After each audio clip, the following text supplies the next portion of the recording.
Jaya Jaya, why it is essential for man to connect with the energy of Isis or Isisa.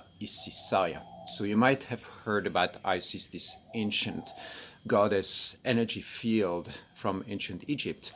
And the thing is that this energy is universal and it's present in today's world, and it's a set of energy or vibration or frequency and intelligence, consciousness that is driving the consciousness of humankind forward. If you heard me talk about this energy, then you know a little bit about that. Otherwise, just stay right there with me. Imagine that you have this field of universal feminine energy, universal mother energy.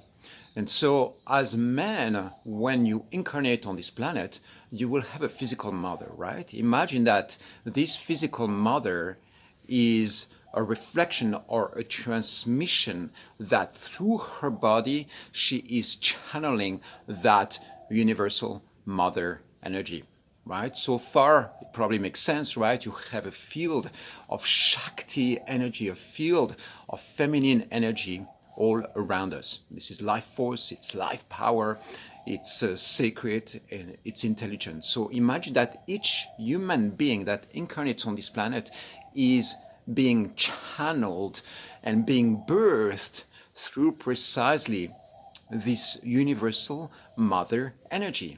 All right, maybe it's just a concept for you, but imagine that this is actually what's happening, that right now out there in the cosmos, in space, on this planet, there is a source of divine mother energy, and that divine mother channels itself into the women on this planet, and eventually those women who give birth to a human being, whether it's a man or a woman, will be channeling this divine mother energy.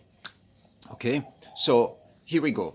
Next step is see yourself on this planet right now and imagine or feel the longing that we have as men or as women to connect with that source of energy. We want to receive the love of our mothers, right? We want to receive the love of the feminine. We want to receive the love of our wives or girlfriends or the women in our lives. And there is this kind of longing to create a sense of complete, profound, intimate, energetic union with the feminine as embodied males. It's the same for women, but for now we are going to really focus on these dynamics, on what's happening for a man. So in my coaching experience, very often I will have men coming into my field and be like, yeah, I'm not in connection with my mother, my physical mother, and I can see that this creates some form of unsolved energy inside of a man, right? There will be like this longing, this inner child inside a man who wants to feel connected, deeply connected and deeply bonded with an infinite source of love. So when you go into your inner child, when we do this kind of work and you go back into the state of being just a little boy and feeling that the longing is super strong. And sometimes as men, you receive that love and sometimes you don't. Sometimes this mother will not be present in your life or will not be able to give you that kind of love. And now we fast forward. You are now an adult and the same starts happening.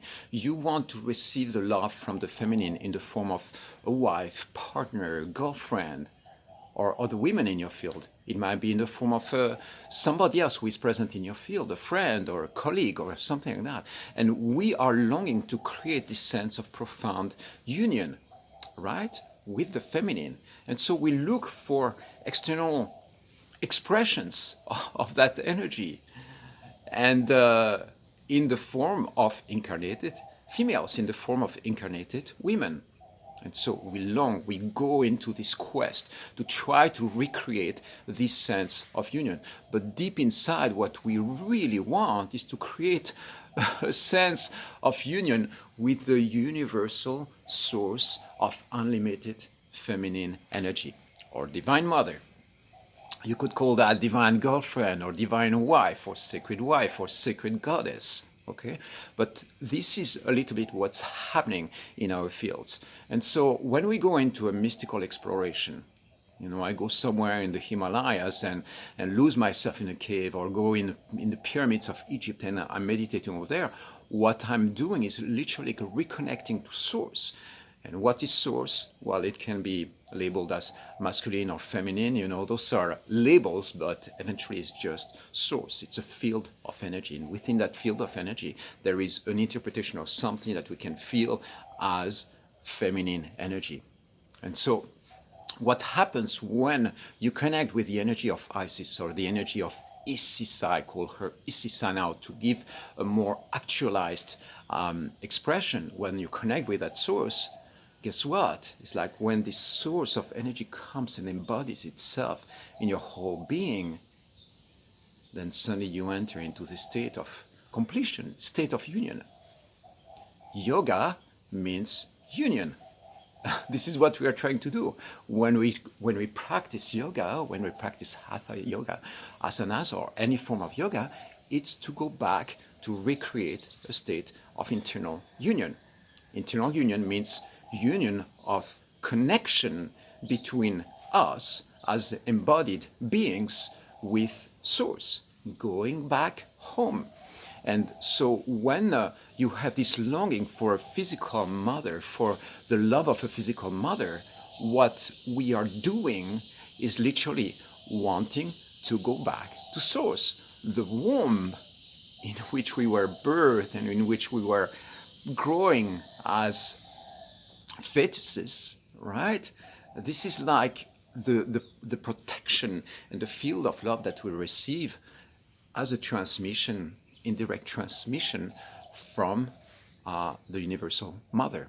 And so when we go into practices, right? For instance, if I sing the mantra, Isisaya Vivaya, Isisaya Jai, Isisaya Vivaya, what I'm doing is, through that prayer, I'm reconnecting with the universal source.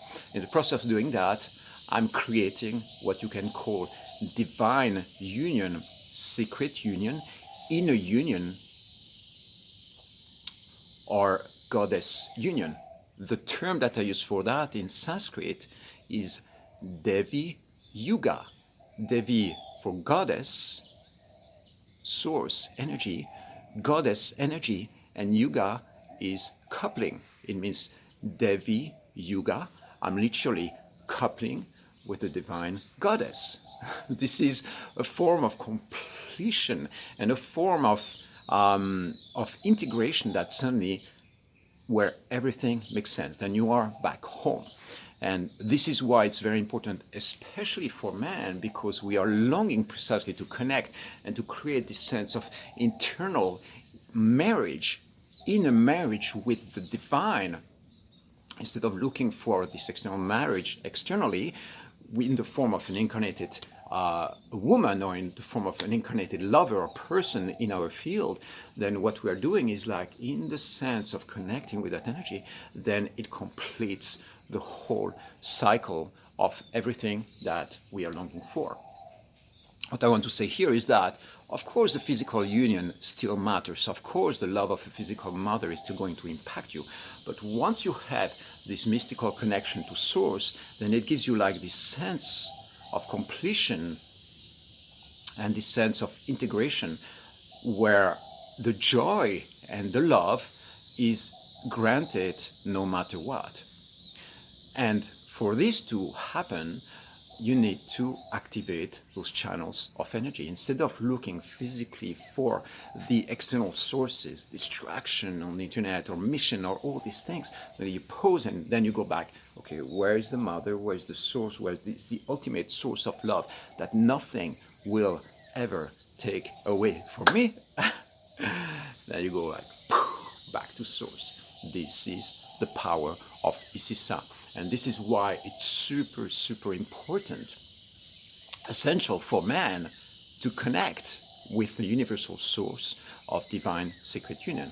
That's if you feel like you are a mystic. You feel like you have an ability or a desire to longing to connect with that source. If you haven't, that's perfectly okay. There is lots of pathways of evolution on this planet, and this is just one of them that I'm offering you right here. But what I want to say about this is that it's one of the ultimate essential desires or wishes that you might have as a human being.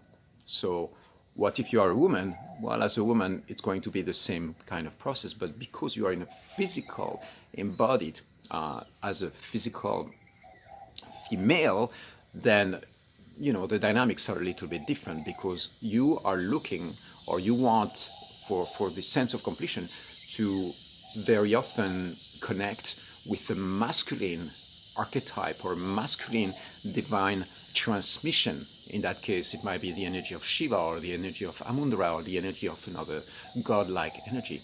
And right now we are making distinctions. Okay, this is entering into the field of duality. Eventually,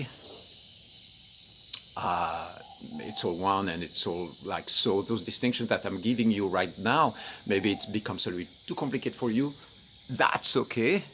Okay, you don't have to enter into them if you're not recognizing it. But if you are, I will probably make another video for women, specifically for women, on what this sense of inner union or inner marriage, or Deva Yuga in that case, is union with the sacred masculine or the divine masculine, Deva Yuga, and for the man, Devi Yuga. So this is why I wanted to do this video, to give you a sense of what it means to create a sense of profound divine union with the source, a power, an energy, a consciousness of love that will never ever be taken away from you.